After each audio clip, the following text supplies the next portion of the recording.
আসসালামু আলাইকুম প্রিয় শিক্ষার্থীরা, আশা করি সবাই ভালো আছো। প্রিয় শিক্ষার্থীরা, আজ আমি তোমাদের সামনে একটি গুরুত্বপূর্ণ সৃজনশীল প্রশ্ন নিয়ে আলোচনা করব। যে প্রশ্নটি 2023 সালে চট্টগ্রাম বোর্ডে এসেছিল। প্রিয় শিক্ষার্থীরা, আমি মনে করি যারা আইসিটিতে অত্যন্ত দুর্বল তাদের 2016 সাল থেকে 2023 সাল পর্যন্ত যে কয়েকটি বোর্ড রয়েছে বাংলাদেশের সকল বোর্ডের প্রশ্নগুলো শিখে ফেলা। আমি আমার ইউটিউব চ্যানেলে একের পর এক সকল বোর্ডের প্রশ্নগুলো আলোচনা করব, তাই আমার চ্যানেলটি তোমরা সাবস্ক্রাইব করে রাখবে। প্রিয় শিক্ষার্থীরা, আমি মনে করি যারা আইসিটিতে দুর্বল তারা যদি সকল বোর্ডের প্রশ্নগুলো সমাধান করে তাহলে আইসিটির প্রতি তাদের যে একটা জড়তা রয়েছে সেই জড়তাটা তারা খুব সহজে কাটিয়ে উঠতে পারবে এবং এইচএসসি পরীক্ষায় আইসিটিতে সে ভালো মার্ক পাবে ইনশাআল্লাহ। তাহলে প্রিয় শিক্ষার্থীরা, আমরা উদ্দীপকে একটি সৃজনশীল প্রশ্ন লিখে রেখেছি যেটা চট্টগ্রাম বোর্ড 2023 সালে এসেছিল।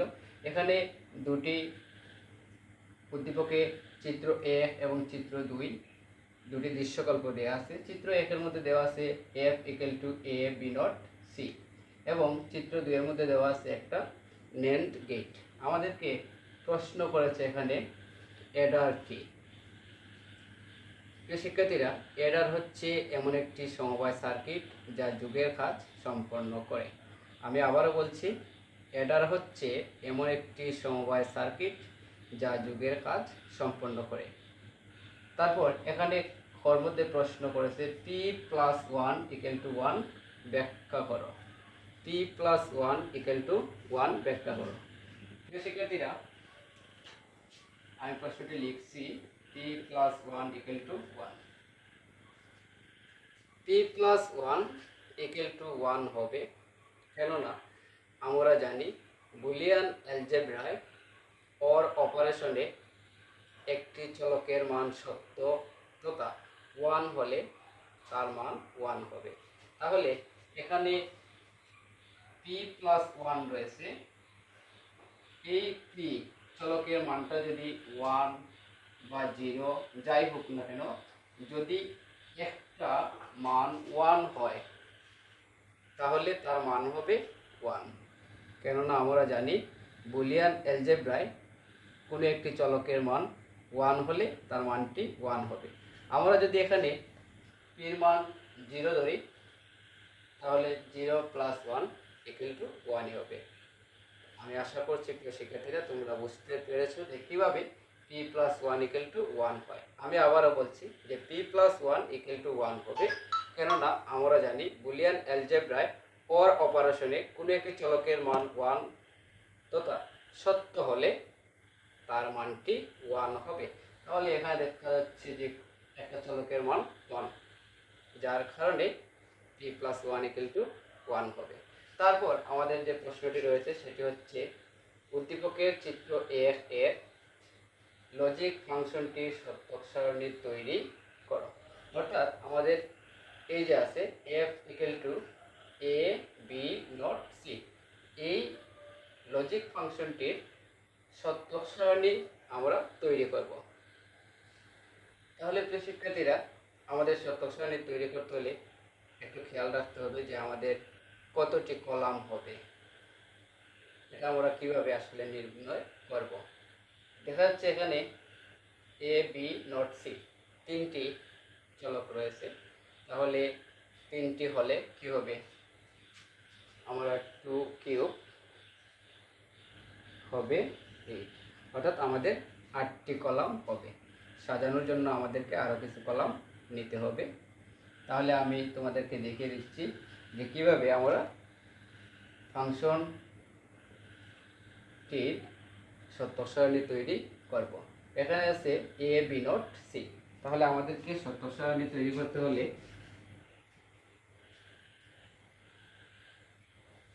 আমি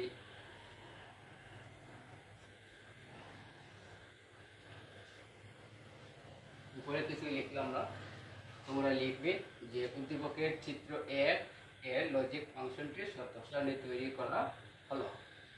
আমি শুধুমাত্র এখানে ফাংশনটি লিখলাম f = a b not c। এই ফাংশনটির সত্যক সারণী আমরা তৈরি করব।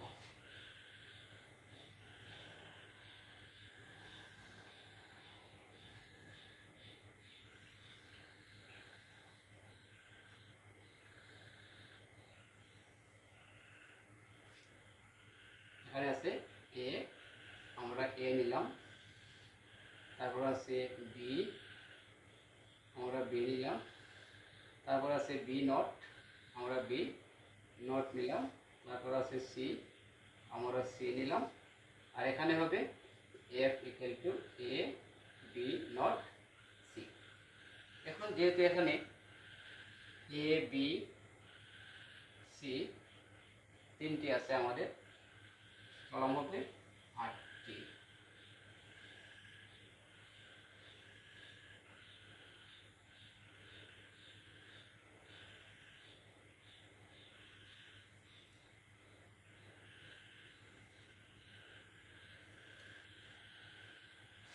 এক, দুই, তিন, চার, পাঁচ, ছয়, সাত, আট।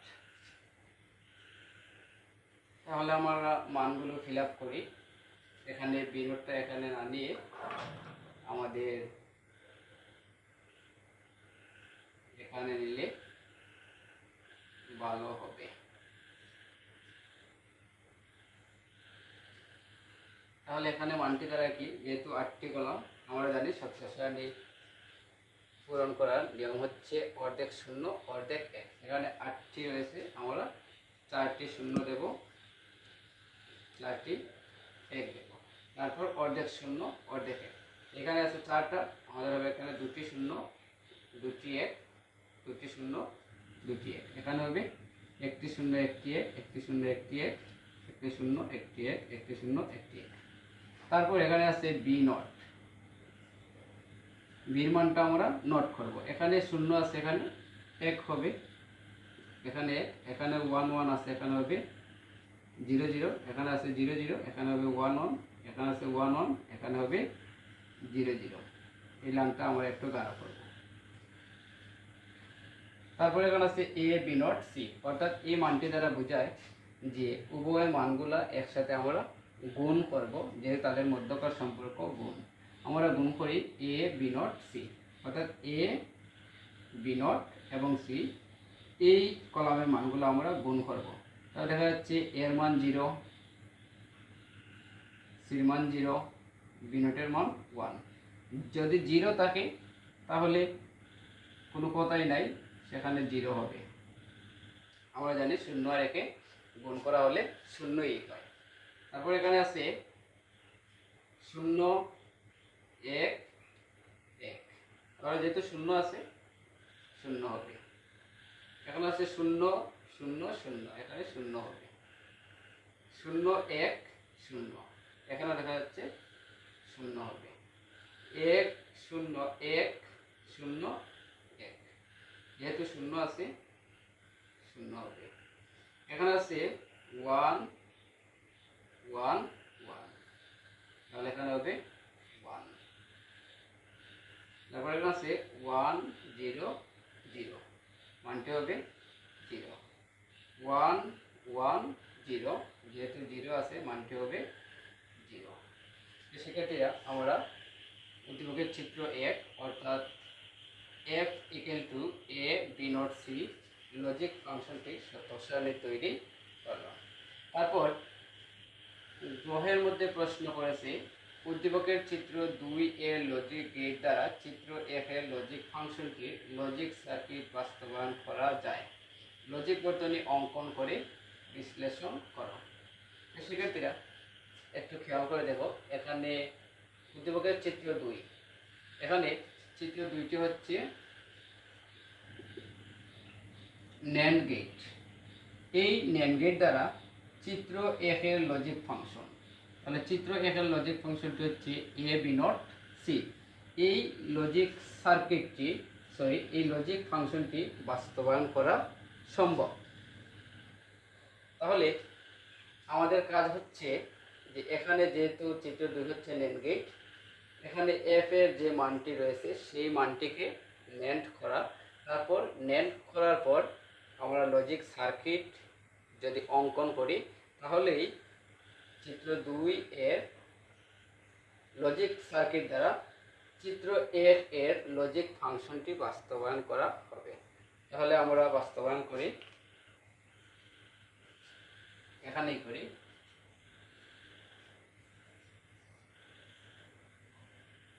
চিত্র 1-এ দেওয়া আছে, তোমরা লিখবে যে চিত্র 2 হচ্ছে ন্যান্ড গেট এবং দেওয়া আছে চিত্র F equal to A B not C। তাহলে A B নট C কে ন্যান্ড গেট দ্বারা বাস্তবায়ন করে দেখানো হলো। এটা তোমরা উপরে সুন্দর করে লিখবে। আমি সরাসরি লিখছি, এখানে দেওয়া আছে F equal to A B not C, A B not C। দেখা যাচ্ছে এখানে প্রতিটি চলকের মধ্যকার সম্পর্ক হচ্ছে n। আমরা জানি যে ন্যান্ড গেট কিসের কাজ করে? গুণের কাজ। এখানে প্রতিটা চলকের মধ্যকার সম্পর্ক গুণ, এটা আমাদের কিছু করা লাগবে না, কিন্তু একটি কাজ আমাদেরকে করতেই হবে, সেটি হচ্ছে যেহেতু আমি যদি এ বি দুটি ইনপুট নেই তাহলে এটা হচ্ছে অ্যান্ড গেট, আর তাদের উপরে যখন বার আসবে তখন হবে ন্যান্ড গেট। আমাদের দেখা যাচ্ছে এই চলকগুলোর উপরে কোনো বার নেই, যখন বাস্তবায়ন করা হয় তখন উপরে বার দিয়ে বাস্তবায়ন করা হয়। তাহলে আমরা এখানে উপরে দুটি বার দিয়ে দেব। এখন কাজ হচ্ছে আমাদের এই ফাংশন অনুসারে লজিক সার্কিট অঙ্কন করা। যদি আমরা লজিক সার্কিট অঙ্কন করি তাহলে চিত্র 2 এর লজিক সার্কিট দ্বারা চিত্র F এর লজিক ফাংশনটি বাস্তবায়ন করা হবে। আমরা লজিক সার্কিটটি অঙ্কন করি। আমরা একটি A নিলাম, তারপর আমরা B নিলাম, তারপর C নিলাম, এখানে আছে A, আমরা নিলাম A, তারপর আছে B নট, আমরা নিলাম একটা B, বিটাকে ন্যান্ড করলাম, তোমাদের সুবিধাতে আমি এখানে B নট লিখলাম। তারপর আছে C, আমরা C নিলাম। এখন দেখা যাচ্ছে A B নট C তাদের মধ্যকার সম্পর্ক এন্ড, তাহলে আমরা এখানে এন্ড গেট অঙ্কন করব।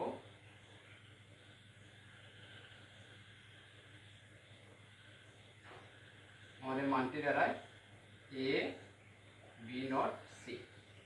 দেখা যাচ্ছে উপরে দুটি বার, আমরা এখানে যদি ন্যান্ড করি তাহলে উপরে আসবে একটি বার, আমাদের কিন্তু দুটি বার প্রয়োজন। এখন আমাদের করণীয় কি? এখন আমাদের করণীয় হচ্ছে আরও একটি ন্যান্ড গেট অঙ্কন করা। তাহলে আমরা আরেকটি ন্যান্ড গেট অঙ্কন করি।